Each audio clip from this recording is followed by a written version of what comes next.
The Massachusetts Asian American Pacific Islanders Commission is the only permanent statewide body dedicated to advocating for the AAPI community in the Commonwealth. They recently held their annual Unity Dinner at the Edward M. Kennedy Institute, where they honored 7 unsung heroes from across the state.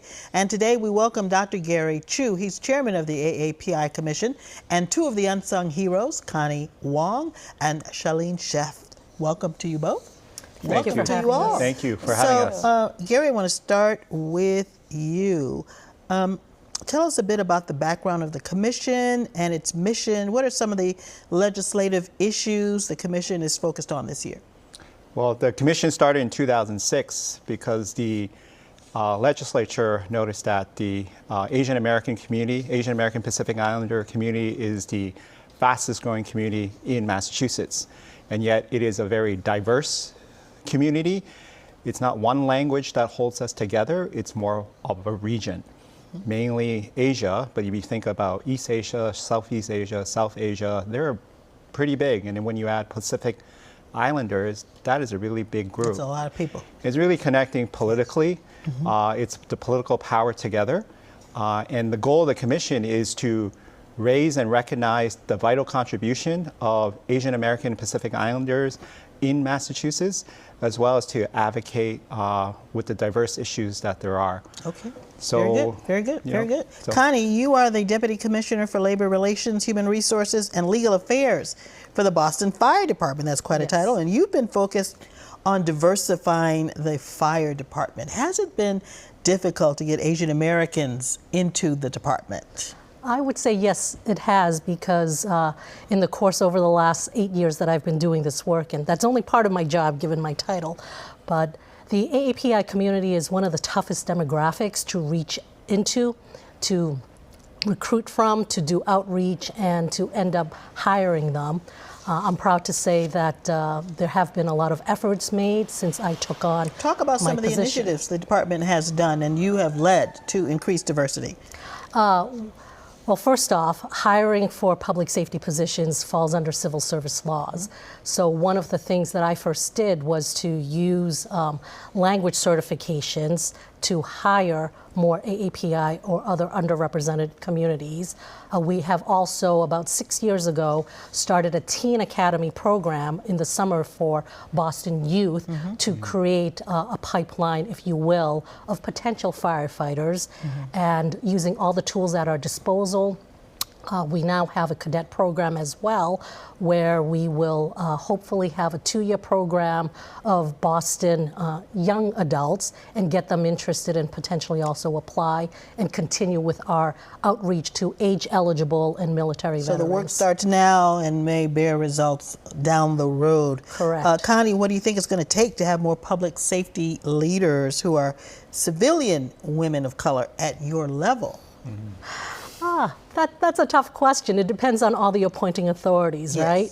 But I do hope that with my efforts, if people see other females, other minority females at high-level positions, they will think for themselves that, hey, maybe that's something I can aspire to. So if I can get some young women to start thinking that way, I think that's a win. Now, Shaleen, you are one of the co-founders of Women Who Win. Yes. Yes. It's a nonprofit organization that amplifies women's voices worldwide through storytelling, skill sharing, mentorship, and networking.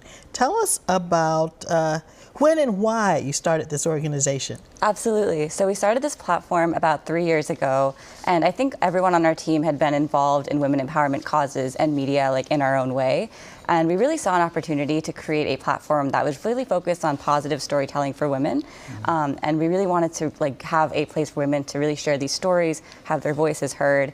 And we shared stories from all over the world, like Malaysia, Singapore, India, US, UK, you name it. And many of the stories we've done come from right at home in our Massachusetts Asian community. And so it's so exciting to come together to really celebrate these stories and watch people connect with them as well. Now, you mentioned the reach. The organization now has over 20,000 members in 80 countries. That's phenomenal. What do you hope to do with the organization's platform?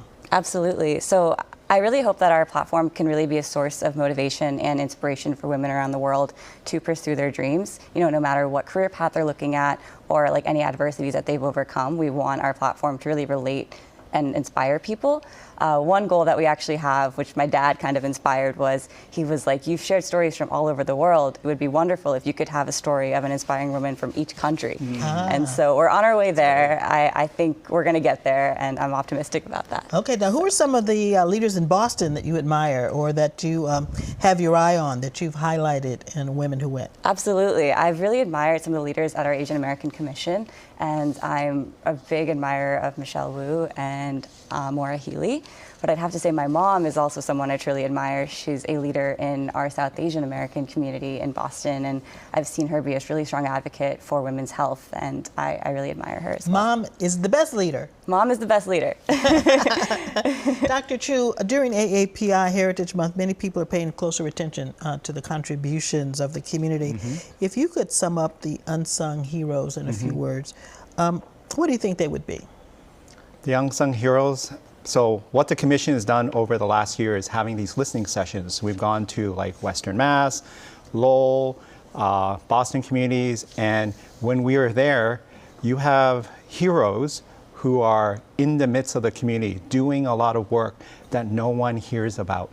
They too have a story, and they are so committed, and the energy and the vibrancy in which they contribute, be it in a leadership role such as Connie or starting an organization, but they're ones that we never think about. And the point is for those of us outside of the AAPI community to understand that there's depth and breadth. Yes. And it's not a monolith. Exactly. And these heroes, what they do is organize their communities together that in a variety of ways. There are AAPI groups that are not often on top of anybody's mind, but these are leaders who somehow gather and collect and find these individuals so that they can create a community.